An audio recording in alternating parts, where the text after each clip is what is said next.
in a cultural battle. Have you returned? That's why Heritage Action created the Sentinel program, to empower conservatives to speak up, take action, and to hold your lawmakers accountable.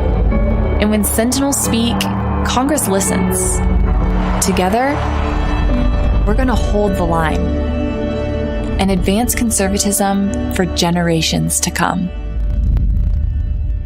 Blue Courage, honoring our men and women in law enforcement. In a world of chaos, divide, strife, and hatred, with law enforcement under attack, there has never been a more important moment to support Blue Courage. An officer enforcing the law of kindness. It's just amazing, the bond that he has. And that if you ever need me, all you got to do is ask for me, right? It's very important to see the connection he has. Blue Courage, a special report. Brought to you by Just the News. Good evening. I'm Eric Greitens, and I'm honored to be with you this evening. Too often, the mainstream media, many American politicians, disown and dishonor the sacrifice that our police officers make every day and every night. Here at America's Voice, we honor them for their service and remember them for their sacrifice. Thank you for joining us for this one-hour special, Blue Courage, Restoring America's Trust in Law Enforcement. You are seeing now, these images came and come in stark contrast to what we saw over the course of the daytime hours in Kenosha and into the early evening, which were largely peaceful demonstrations in the face of law enforcement. One of them punched in the face, the man allegedly trying to grab one of their guns. Good Samaritan. Police video showed one person dumping on a backpack with what appeared to be frozen water bottles, which were then thrown at officers.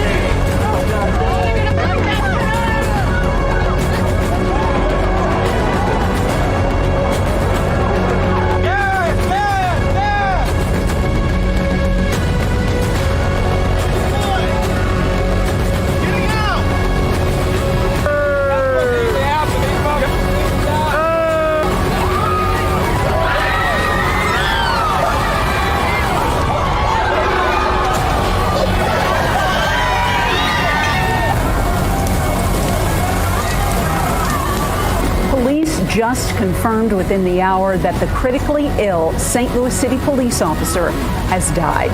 Now that's where we're at today. When we take a look back, we see that before we even had a country, we had police. In Boston in 1635, settlers established a night watch. It was manned by volunteers. Now about 70 years later in 1703, members of the night watch were first paid 35 shillings a month, and the profession of policing on the continent began. Policing was woven into the tapestry of American government from our founding. And in 1786, Sheriff Benjamin Branch of Chesterfield County, Virginia, became the first known law enforcement officer to give his life in the line of duty. In 1789, it was President George Washington who created the first federal law enforcement officers when he appointed 13 United States Marshals. Now today in America, police are under assault, as you saw. They are assaulted with bricks and bottles, fireworks and Molotov cocktails. They are also assaulted by dishonest prosecutors who charge them with crimes when they are clearly just doing their jobs to protect all of us. They're attacked by the left-wing media who distort facts beyond comprehension, who use words like mostly peaceful to describe arson. Now, we do not have to be passive in the face of this violence. We can let police know that we appreciate them. We can support law enforcement organizations that care for the widows and children of fallen officers, and support those that buy essential safety equipment for officers on duty.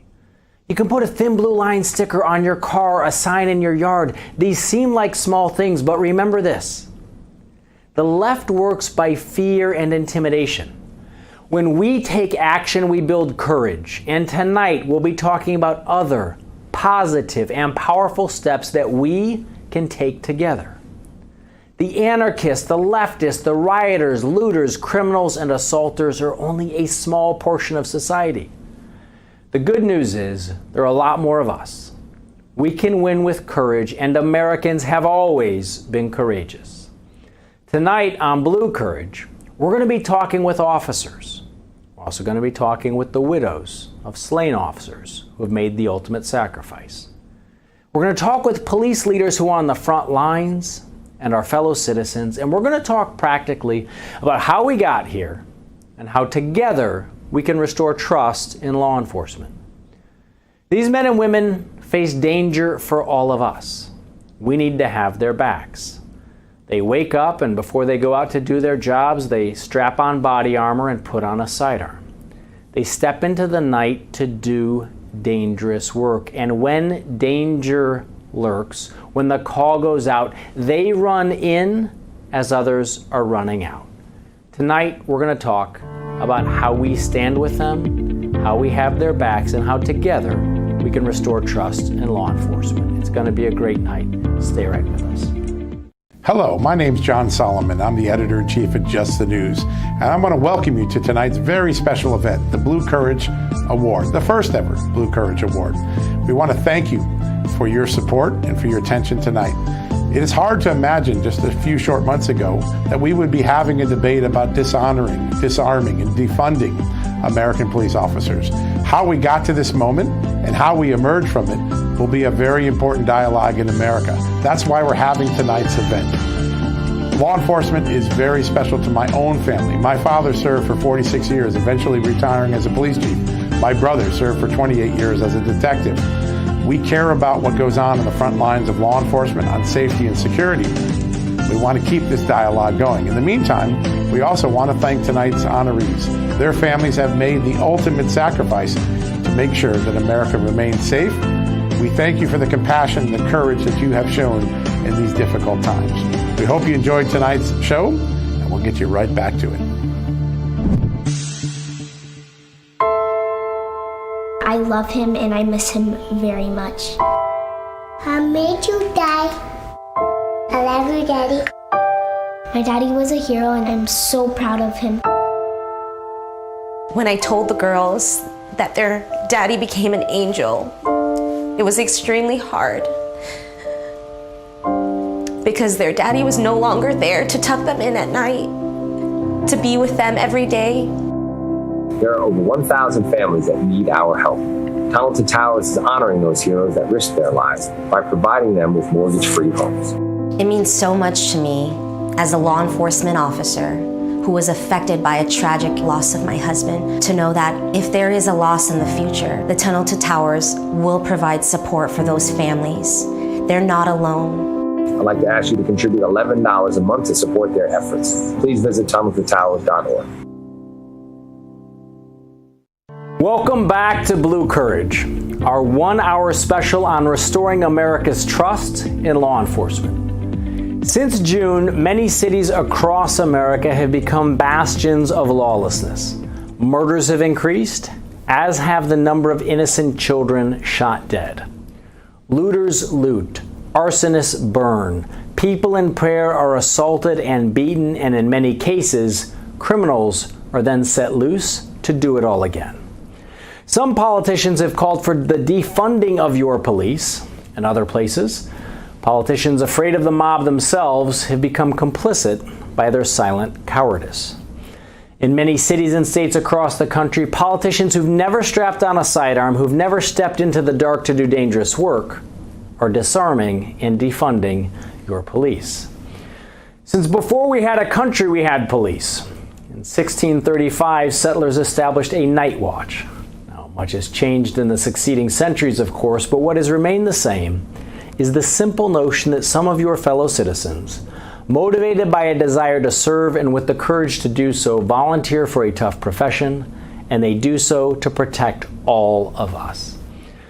If you're old enough to remember where you were on 9/11, you're also old enough to remember that there was a near universal outpouring of support then for our police officers, along with, of course, our firefighters, first responders, and military service members.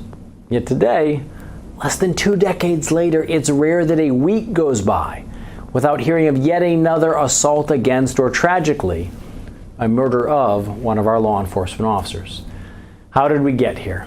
Tonight we'll be talking with some of the families whose loved ones made the ultimate sacrifice.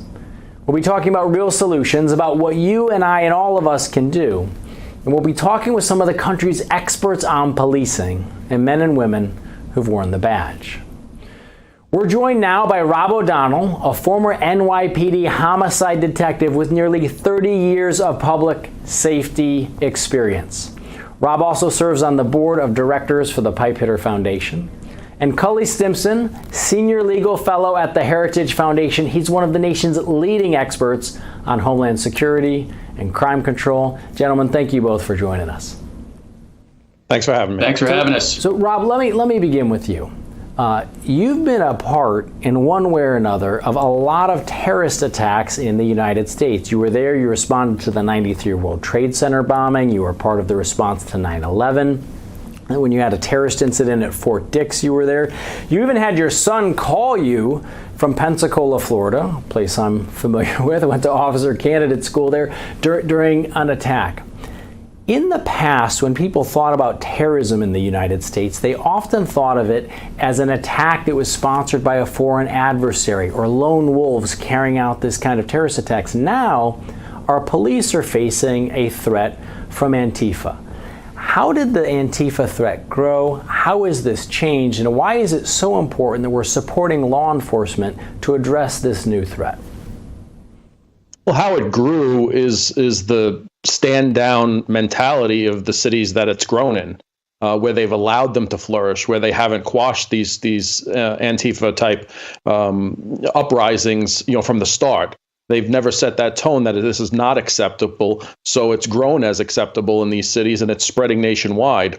The infrastructure behind them is great. The funding behind them is great, and it's allowed them to transport themselves from city to city to bring this anarchy. And it doesn't take many. I mean, you can have a peaceful protest of 1,000 people. If you have 12 or 15 or 20 hardened anarchists that come to create havoc, they're going to monopolize on that situation to do so. And we've seen time and time again how they're doing this in our cities across the nation.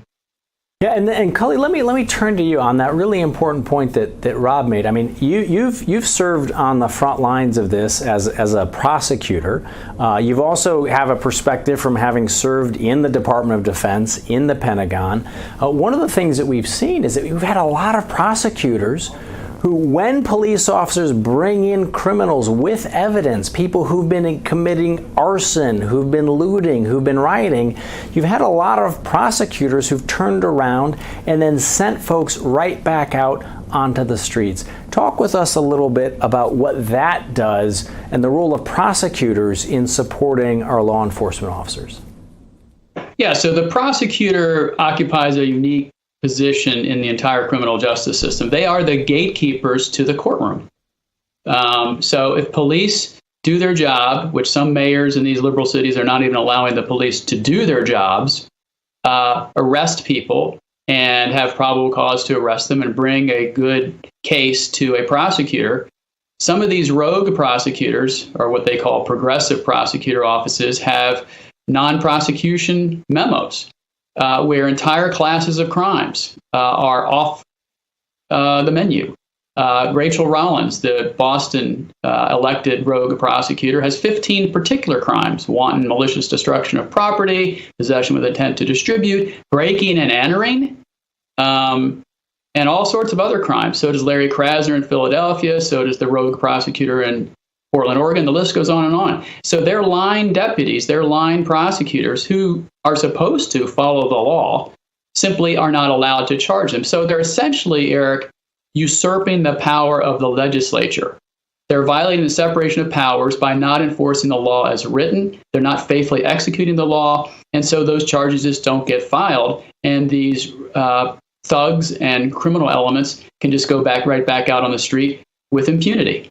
And let's remind all of our viewers that prosecutors take an oath, just like you took an oath as a Navy officer that you were going to protect and defend the Constitution of the United States. These prosecutors take an oath to uphold the law, and when they fail to do so, they are violating that oath. Cully, give us also some historical perspective as you think about the history of the country and you think about where we're at today. What does this assault on law enforcement actually mean for the Republic, and why is it so important that people get back in and start supporting our law enforcement officers? Well, first off, I think we were probably all in agreement that the vast majority of Americans are patriotic and they support law enforcement. But there's a growing cancer in our country, frankly, that believes law enforcement is systemically racist, that they are the problem. And when you put it in a historical perspective, this assault on law enforcement is an assault on the United States because we are founded on the rule of law. We have a written constitution with enumerated rights that we as citizens have. So if you're assaulting the very people that are supposed to enforce the rule of law, you're enforcing the concept of a free America bound by a federal constitution and 50 state constitutions. That's how dire this is. Yeah, and Rob, from your perspective, look, you're often a contributor to a lot of different law enforcement journals, things that police officers are reading. What are the key messages that you think our officers need to be hearing, both from the general public and from our political leaders? And we've only got a little bit of time left, in 30 seconds or less. The key messages you think they need to be hearing. Sure. With policing and community relations, there's no doubt a conversation needs to be had. But we need to start that conversation from a place of fact, not fiction. And what we're dealing with now is a lot of fiction. They're taking 0.01% of the incidents nationally and demonizing 850,000 police officers nationwide. And that needs to stop. And this is a tale of times where you get these progressive mayors and these politicians who want you to look at this boogeyman and say, you need me to protect you from that boogeyman because it shields them from what they're not doing. They're not dealing with the inner city issues they have. They're not dealing with education. They're not dealing with homelessness, jobs. They're not dealing with the real issues that stem crime. And they're using your police and this anti-police momentum as rhetoric to shield themselves for their inadequacies as a political leader. Thank you, Rob. We appreciate you. Cully, thank you both. We're joined now by Bernie Kerik, former New York City Police Commissioner who was running the NYPD on September 11th, 2001. He's a great personal friend. He is an icon for the law enforcement officers across the country. Bernie, thanks for joining us today. Thank you, sir. Hey, look, Bernie, you have one of the unfortunate distinctions of having had to attend probably more law enforcement funerals than any person in the country. You were running the NYPD on September 11th. You were there leading these men and women who courageously saved lives that day, who put their lives at risk so that they could save others. And everybody remembers how after September 11th, there was this great outpouring of support across the country for law enforcement officers. People were thanking them. They were standing behind them. Young men and women wanted to become law enforcement officers. Now we're in this place less than 20 years later. We've got some politicians who've never worn a sidearm in their life who are calling for defunding the police and disarming the police. How did we get from there to here? And what do we need to do to restore trust in law enforcement across the country? You know what, Governor? You just about called it yourself. It's the leadership. It's the political leadership. You know, on the morning of September 11th and in the aftermath of the attacks, I worked for Rudy Giuliani. Giuliani was somebody that understood our job, knew what the men and women did in the police department, the fire department, the emergency services, supported them, made sure they had the right resources, the manpower, what they needed to do the job. Today, we unfortunately, over the last 20 years, have elected leaders, mayors, city council members, and in many cities, prosecutors that are extremely left-leaning. Some are identified as Marxists. Some are socialists. They don't like law enforcement. They villainize them. They victimize thugs. That's who a lot of these cops today are working for. And I think the general public at large, 80 to 90% of the general public, they love law enforcement. Yes. They love the cops, the men and women that are in their communities, yes, and they would do anything for them. But when the leadership is turned against them and the leadership villainizes them and targets them, things start to go downhill, and that's what we have seen. Now look, you've led law enforcement officers on the streets. You've led them through some of the most horrific incidents that the country has ever faced, and you've worn the badge yourself. You're an extraordinarily humble leader, but I want to share with everybody. I mean, you've lived this. You've rescued people from burning buildings. You've been stabbed. You've been shot at. You had to rescue a partner who was wounded in a gun battle. You've had numerous death threats against you. Right? You understand what courage is really about. Give the viewers at home who might not be law enforcement officers or part of a law enforcement family, give them a sense for the kind of courage that it takes to serve in law enforcement, to put that badge on and go out and do this job every night. You know, Governor, I try to look at it like this, and I try to explain to people the performance, the job that we have in this way. We're no different than any other citizen in the country, right? We put our pants on the same way. We eat the same foods. We go to the same churches and synagogues and religious services. The difference is we have a job where lives depend on it. And at some point in time in the day, we put a bulletproof vest on, put that badge on, put a sidearm on, and we go out and we do a job that most people wouldn't have the courage to do. Nobody really wants to run into a burning building when that building's on fire and coming down. Nobody wants to run toward gunfire when the guns are blazing and bullets are flying.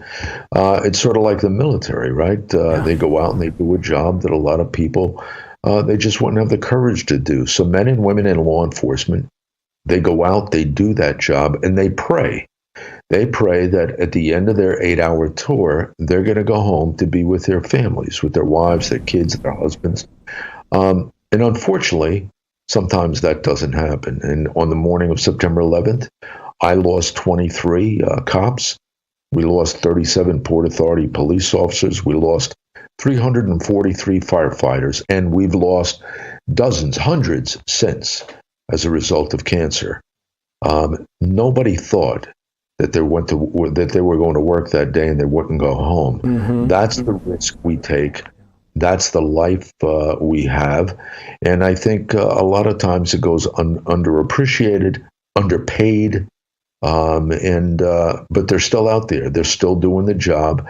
And it's because they care for this country, they care for our people, and they want to see people live in a safe and secure environment.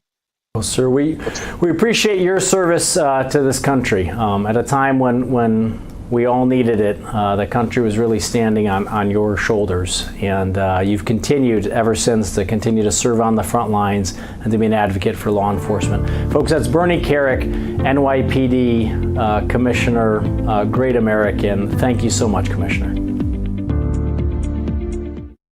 Today, we launch Fight for America, to advocate for American values and institutions, to champion the law enforcement. I work with exceptional deputies, police officers. We have people that truly want to get out there and do good. I am very happy that the Heritage Foundation and Heritage Action are willing to stand up, are willing to speak for the silent majority, to say that we still believe in what our founding fathers believed in.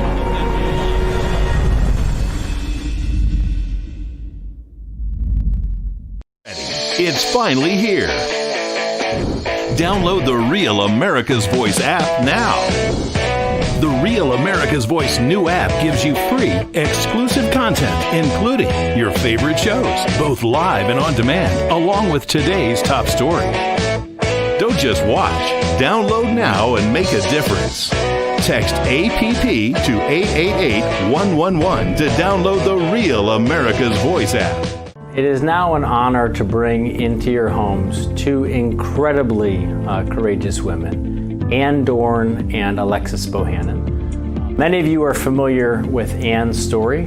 She is the widow of David Dorn, who's a former St. Louis police captain and St. Louis area police chief who tragically gave his life in service to his fellow citizens when he was murdered by looters during rioting this past summer.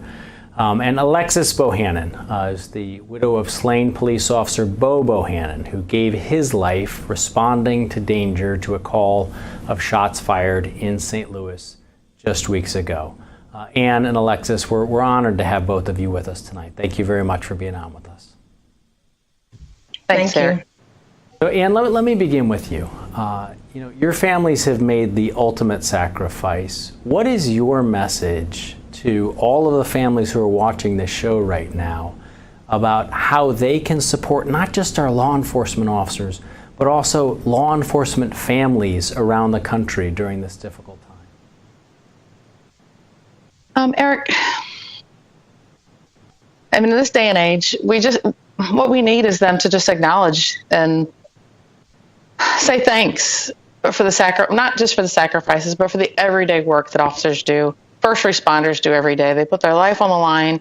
They leave their families at home during holidays in the evenings and on weekends. They miss soccer games. Just a simple thank you goes such a long way with law enforcement officers. But if people want to really support, go out there, get in the community, work with the community, help the officers, get our communities back, bring our communities back to when it was when we were a community. Communities were actually families, and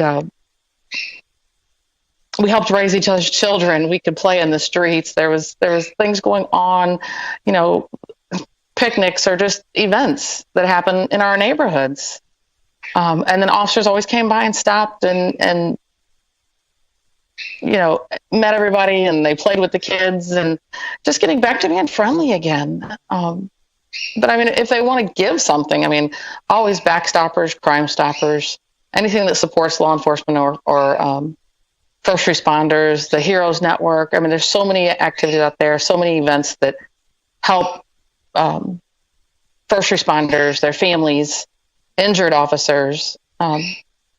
I could go on forever on the different groups that want to help, but if you want to get involved, get involved.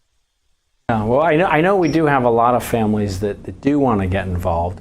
Alexis, I know in particular that your family was supported by the Tunnel to Towers Foundation.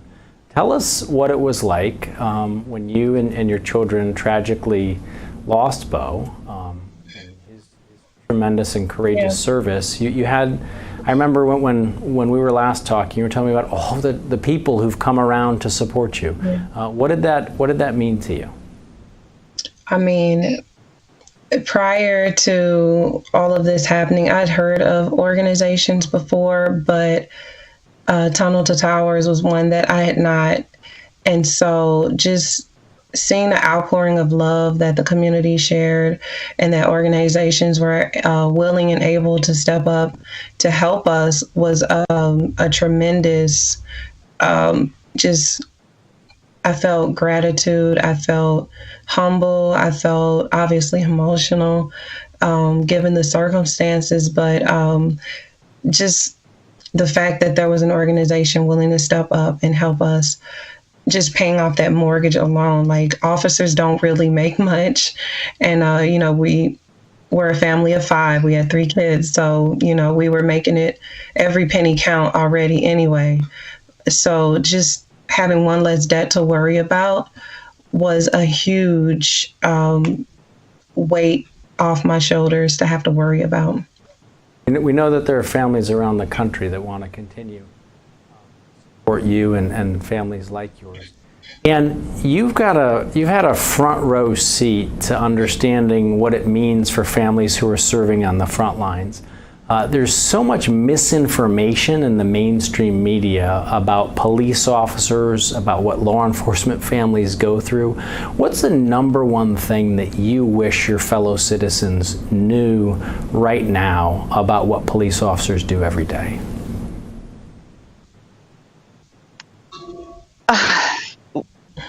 I'm a police officer still, so we sacrifice. Yes. We're away from our family so much. We give up our time with our families to protect and serve, to go out in the communities to help everybody. And we're real people. We're just like everybody else. We go to church, we grocery shop, we go to soccer games with our kids, we have parties, we have birthday parties with everybody. You know, unfortunately, we do have to miss some of them. But when we lose an officer, we lose a first responder, it's not just the family that loses them. Yeah. It's the entire agency. It's the entire city that loses somebody. And when we do lose somebody, you know, Tamaris was my brother. Yes. And it was like losing a family member to me.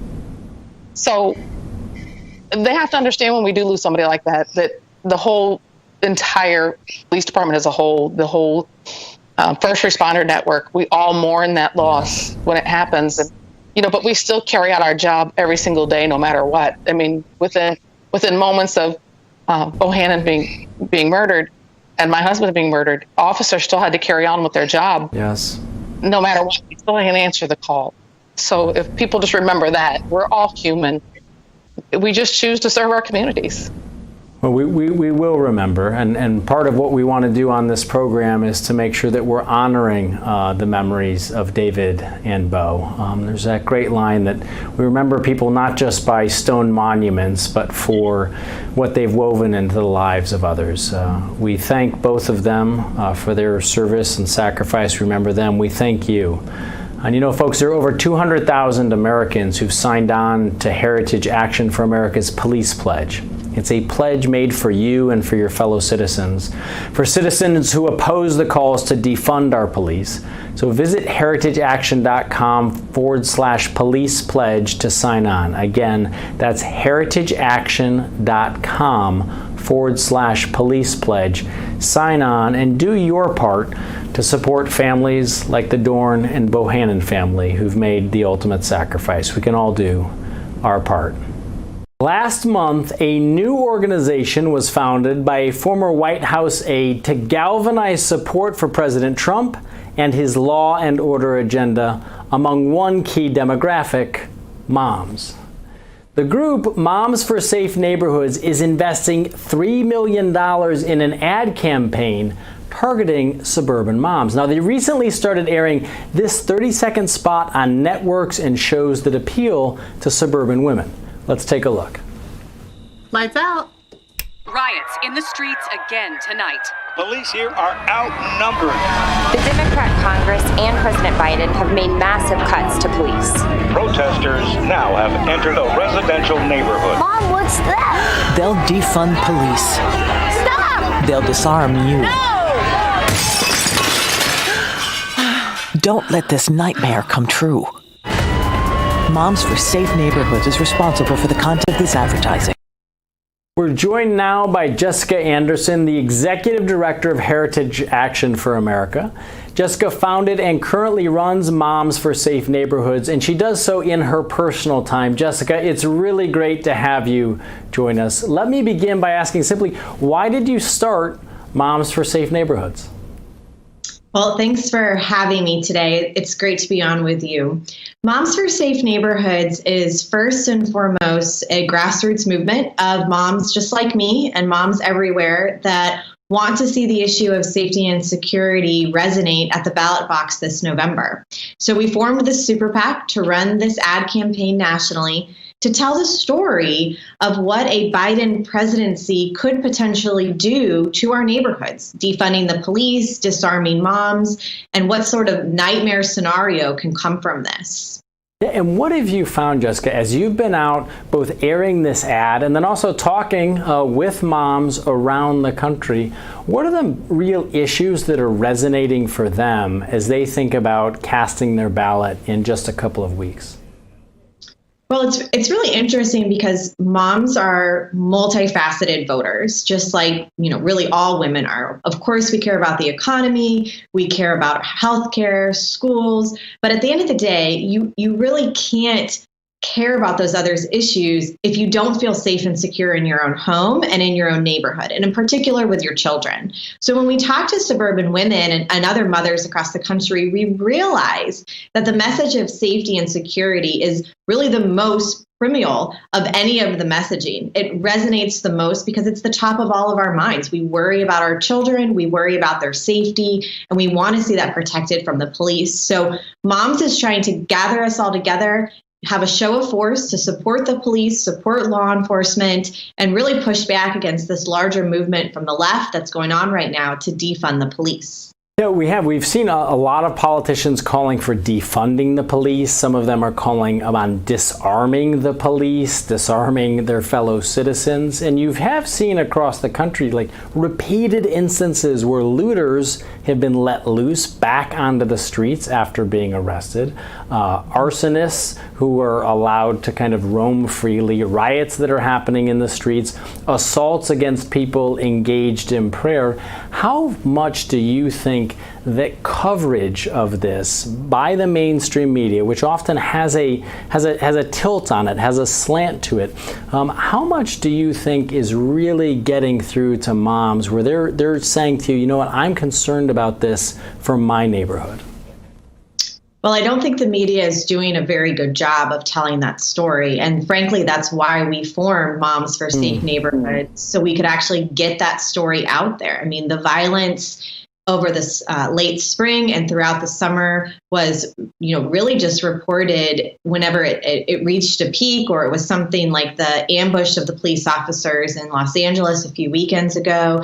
I know that Ms. Doran has been part of this program. I mean, her incredible, heartbreaking story, some of that does break through, but the reality is the mainstream media doesn't cover this because it shows the extremism of the left. And the media really is in the pocket of so much of the Democrat Party and the liberal left that if they expose this, it would hurt their electoral chances. And I think that is exactly why Moms had to start, because we wanted to push back against this rhetoric and show that moms like me and moms everywhere want safety and security. We want law and order restored. We don't want this violence to go unchecked, or the rooting or the fires or the looting like you're referencing. And we wanted to do something meaningful about it. Yeah, well, Jessica, look, it's certainly a powerful piece. Just in the 15 seconds that we have left, your final message to moms across America as they head into November. Well, I would just encourage all moms to vote on our issues. Safety and security is top of mind. Share this ad with your friends and family. You can find it at momsforsafeneighborhoods.com and help us get this word out that safety and security is top of mind before we even focus on all of the other issues at stake this November. Jessica, thank you so much for joining us tonight. We really appreciate your leadership on this issue. Folks, that was Jessica Anderson, founder of Moms for Safe Neighborhoods. When we come back, we're going to be joined by our panel. Stay with us. You've seen us on Roku, Dish, Pluto TV, Apple TV, and Amazon Fire TV. Join Real America's Voice in these new markets. We're excited to be coming to a city near you. KRID, Channel 22, Boise, Idaho. KPVM, Channel 25, Las Vegas, Nevada. WBNA, Channel 21, Louisville, Kentucky. Channel 113 is coming to Comcast, Chicago. Real news and honest views. Real America's Voice. We're in a cultural battle. That's why Heritage Action created the Sentinel program, to empower conservatives to speak up, take action, and to hold your lawmakers accountable. And when Sentinels speak, Congress listens. Together, we're going to hold the line and advance conservatism for generations to come. We've talked tonight about where we're at in America and how we got here. Now we're going to talk about how together we can fix it. And tonight we're joined by a frontline panel to really break it all down. We're joined now by actor and producer Kirk Cameron, by United States Army veteran and Florida Congressman Greg Steube. He was one of the first elected officials in the country to sign on to the Heritage Action for America Police Pledge. Deputy Chief of Police in the city of St. Louis and my good friend Larry O'Toole. And last but certainly not least, Daniel Payne, a reporter here at Just the News, who does a great job digging in and finding the truth. Daniel, first, I want to turn to you. You've just written a story about the advice that former Vice President Biden is giving to police officers on the front lines. Tell us about it. Yeah, so at Biden's town hall on Thursday in Philadelphia, he suggested that one of the police reforms that he would seek would be advising police officers in violent altercations to shoot suspects or assailants in the leg, to aim not for center mass, but for the leg. That was his advice as a way of potentially mitigating deadly conflicts between police and assailants. And we looked into it, and we spoke to a number of police experts. We also spoke to a number of police reform activists who are generally fairly critical of the police. And what we found, surprisingly, was universally, almost all of them said that this was a bad idea, that whether or not you favor police reform or that you think the police are mostly doing a good job, that they believe that the advice to shoot a violent suspect in the leg does not comport with how police are trained, nor how they should be trained. Yeah, I have to say, as a former SEAL, the advice to tactically shoot people in the leg has got to be one of the stupidest pieces of tactical advice that I've ever heard a politician offer to the men and women who are really out there doing this work on the front lines. And I think it speaks to the fact that a former vice president must not have a lot of these frontline officers around him who've been there, who've done that, who've had to be out, step into the night, do dangerous work to be there to protect all of our families. One of the guys who has done that, in fact, whose family has been part of a proud and courageous public service tradition for generations, is Larry O'Toole, Deputy Police Chief in St. Louis. Larry, you led your officers to help to defeat Antifa in 2017. You've now, as Deputy Chief, you've been there as your police officers have been shot. Unfortunately, you've had police officers shot and killed in the city of St. Louis.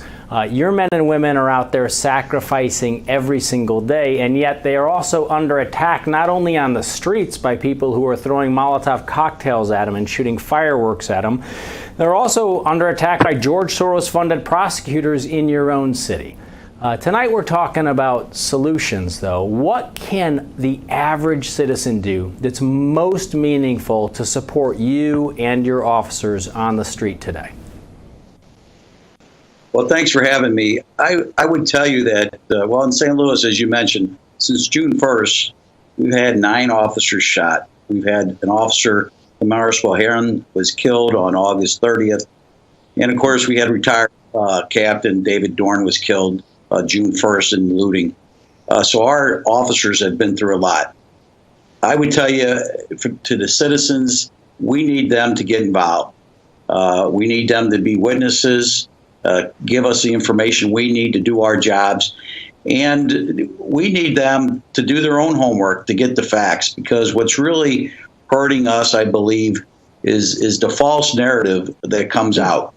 And just for them to know what the truths are about the hard work that we do. I would tell you that last year, before I came here for the interview, I put up our calls for service in 2019. Our officers handled 514,000 calls for service. Out of that, the complaints from the citizens to our Internal Affairs Division, 32. Our officers handled 514 calls, and they got 32 complaints to the Internal Affairs Division. Now, our department generated our own. We generated 68 complaints on officers. So it tells you, our officers are out there doing a good job, and that's why I talk about the false narrative that is out there about what we're not doing and the things we are doing. So I think that just to ask the people to get behind us, to be, if they're a witness, to come forth to help us. That's how we prosecute, and we need that information. The prosecutors need that information, and we need them to get involved. Is really what it's about. But really to understand and educate themselves. The numbers are out there, and it's clear. And if you do that and look at the numbers and the truth, they're all going to be behind us. And I know the Fraternal Order of Police does a great job trying to take care of this narrative on their Twitter page, their Facebook page, but there is so much false narrative that is hurting policing throughout our country that we need to push back along those lines. We do. We got to make sure that the truth actually gets out, because the vast majority of Americans are supporting their police officers. Congressman, you were one of the first elected officials to step forward and sign the police pledge. Why did you do so, and why do you think it's so important for your fellow Americans to follow your lead? Well, I served in the active duty military. My father is a former sheriff. My brother is still a deputy on the road. And I think there's nothing that we can do as a country more than support our law enforcement, just like we support our military service members and women. Every day they put on a uniform and go out and protect us. And so we need to do what we can from a legislative perspective and from a public policy perspective to ensure that they have all the tools and things that they need to keep us safe. And to defund or dismantle our police departments is not the answer. So, in talking about things that we can do, I would encourage people to look and elect candidates that support law enforcement, that are willing to do the things that law enforcement needs to be successful, and give them the tools that they need to be successful. And I would contend that defunding police departments, dismantling police departments, all you have to do is look at the facts and the evidence that we see going on in New York City, that we see going on in some of these individual cities that are doing that. And it's quite the opposite. New York City alone's had a 166% increase in crime since all of the defunding talk. And Kirk, let me turn to you for a moment. I mean, you've done so much work with churches, with faith communities, with families across the country. What's your message to them tonight about how they can get involved and support their police officers? Well, thank you, first of all, for even including me in this panel. I feel like maybe one of these things that doesn't belong. I'm not a law enforcement officer. I'm not an elected official. But gentlemen, thank you for everything you're saying. I agree with you as a citizen of this country with everything that you're saying. My uncle's a deputy sheriff. My grandfather was a Navy corpsman. He fought alongside the Marines in World War II on the island of Iwo Jima. And so I have a deep respect and appreciation for what you are all doing and supporting. And I'm a guy who's out speaking at churches to couples, not just law enforcement officers and their husbands and wives, but everyday church folk. And what I tell them is, I think when I look at the violence and I see what's going on out there, we need to be supporting those who are putting their lives on the line to protect and to serve us. And I've called upon the police. I've called 911 in the middle of the night more than once, and been so grateful to see these police officers come and, clear my backyard and everything because of the disturbances. And I'm so grateful for them. And I try to take every opportunity to roll down my window and just thank them and tell them I'm praying for them or whatever it is, because our law enforcement are so valuable. And then also, I think on the side of those of us who are being stopped by the police officers if we're speeding, or those of us who are just in the neighborhoods, we've got to be a people of character. We've got to be a people who don't just believe everything we see on TV and the false narratives that are being pushed on us in order to destabilize our communities and vilify those who are trying to protect us. Sure, there's some bad apples in the bunch. Yeah, we can find bad apples in any bunch. But I believe that we've got to be people of virtue, and we've got to stand up for and protect and support those who are putting their lives on the line to support and protect us. Well, we have to. We have to do that. And, one thing that we do have, an opportunity for everybody who's watching, is that there's a great initiative from our friends over at Heritage Action for America. And I'd encourage everyone who's inspired tonight to visit heritageaction.com/police pledge. Make your commitment tonight. Support these men and women who've taken the oath. We'll be right back. You've seen us on Roku, Dish, Pluto TV, Apple TV, and Amazon Fire TV. Join Real America's Voice in these new markets. We're excited to be coming to a city near you. KRID Channel 22, Boise, Idaho. KPVM Channel 25, Las Vegas, Nevada. WBNA Channel 21, Louisville, Kentucky. Channel 113 is coming to Comcast, Chicago. Real news and honest views. Real America's Voice. Welcome back to Blue Courage. The Tunnel to Towers Fallen First Responder Home Program pays off the mortgages for the families of law enforcement officers and firefighters who give their lives in the line of duty and leave behind young children. Now, the foundation's goal is to ensure stability and security to these families who are obviously facing sudden and tragic loss. In 2018, Weymouth, Massachusetts police officer Michael Chesna was shot and killed when responding to reports of an erratic driver at 7:30 in the morning. Officer Chesna was survived by his wife Cindy and their 2 children. Later that year, the Tunnels to Tower Foundation paid off the Chesna family's mortgage. Cindy Chesna would have spent the next few years silently mourning the tragic loss of her husband. I don't think anyone would have blamed her, but as you'll see in just a minute, that isn't who Cindy Chesna is, and that wasn't who Michael Chesna was. She's committed to honoring the legacy of her husband and his brothers and sisters who are still on the thin blue line, and Cindy has raised thousands of dollars in t-shirt sales, and she's donated the proceeds back to Tunnel to Towers. And tonight, Cindy Chesna joins us on Blue Courage. Cindy, it is a real honor to have you. Thank you so much for joining us. Thank you so much for having me.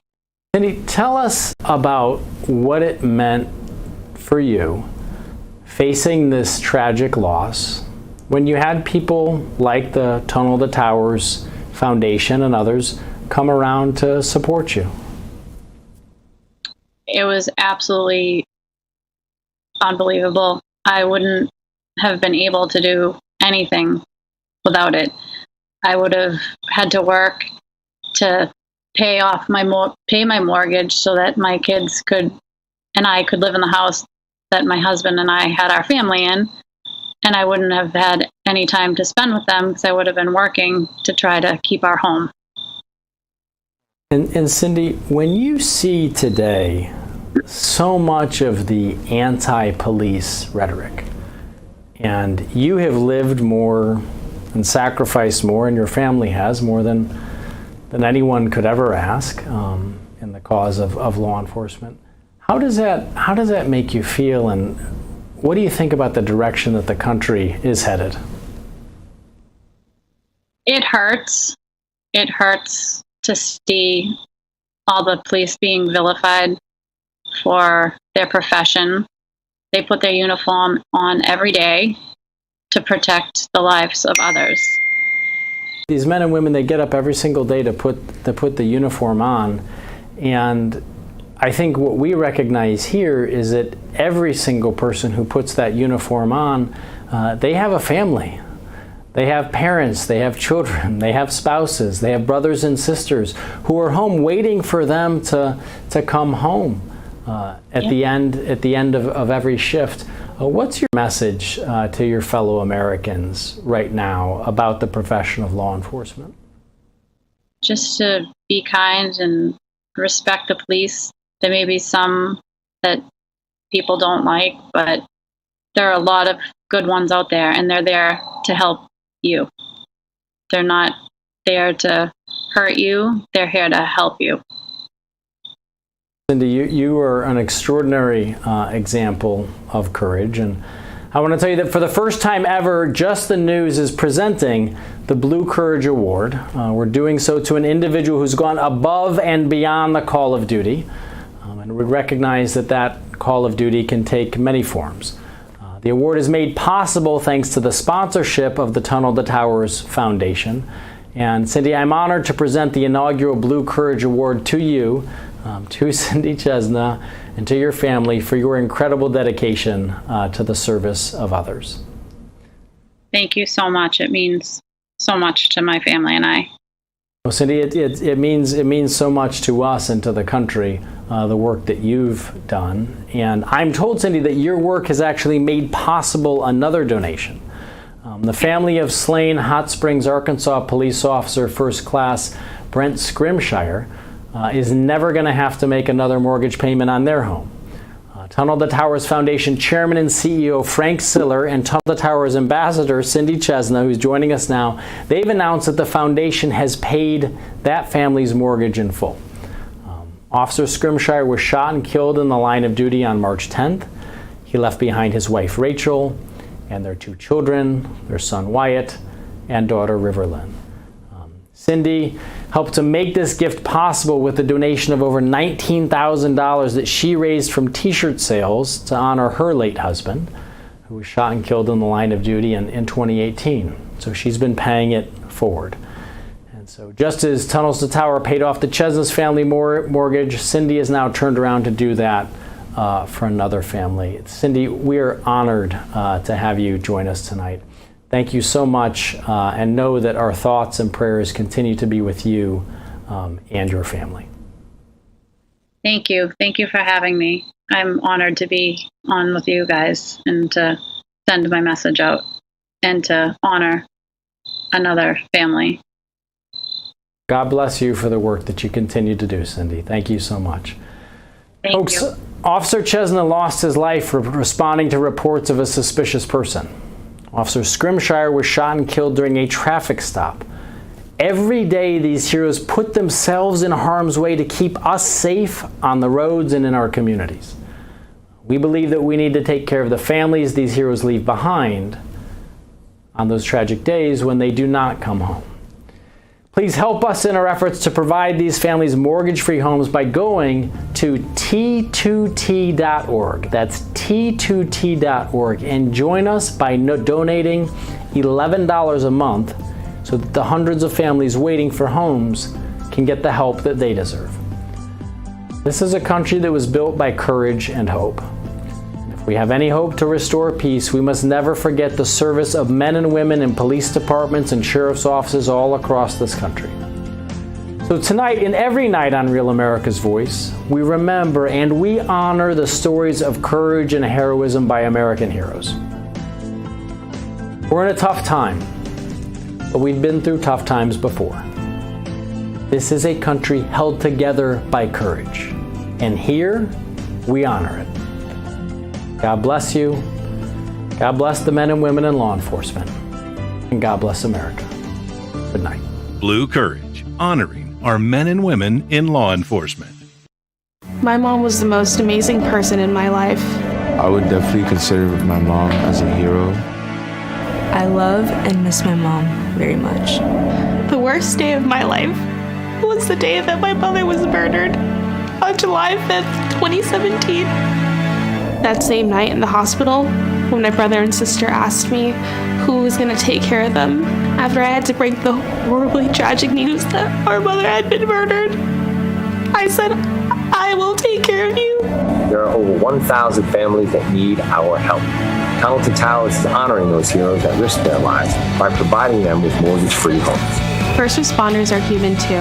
They have fears and families that they need to come home to. For just $11 a month, you can give back to these heroes who give up so much for you and ensure that their families will always have a home. Please donate $11 a month by visiting tunneltotowers.org or calling 1-844-BRAVEST. Thank you.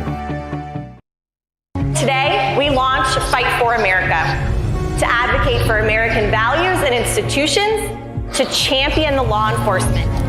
I work with exceptional deputies, police officers. We have people that truly want to get out there and do good. I'm very happy that the Heritage Foundation and Heritage Action are willing to stand up, are willing to speak for the silent majority, to say that we still believe in what our founding fathers believed in.